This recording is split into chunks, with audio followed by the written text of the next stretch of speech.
Albumasar ushqua në fillim të shekullit të 9. Albumasar është deformimi latinizuar i emrit arab të Ebu Meshar, babai i Mesharit. Me këtë pseudonim ka hyrë në historinë e astronomisë Gjafer el-Belkhi, lindur në qytetin Belk të Horasanit. Në këtë krahin lindore, në një rrafshnalt që u bë pjesë e kalifatit në kohën e Omer ibn Hatabit.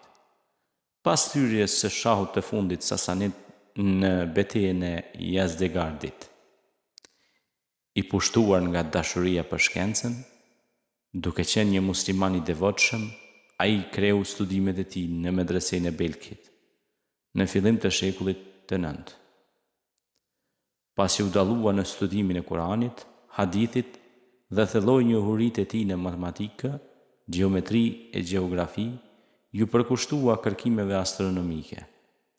Gjithnjë në Belk, ku edhe vdiq në vitin 885.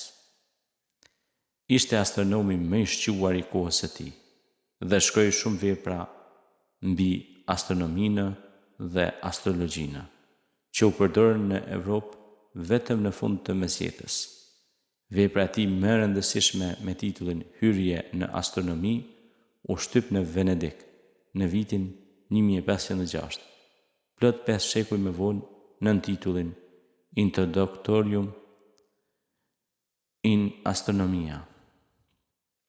Fama e tij ishte e atill, saqë kozmografi i madh toskan Ristoro d'Arezzo, i cili ka shkruar një vepër monumentale mbi gjeografinë me titull Përbërja e botës në vitin 1282 të erës sonë, e radhit ndër autoritetet më të mëdha të astronomisë.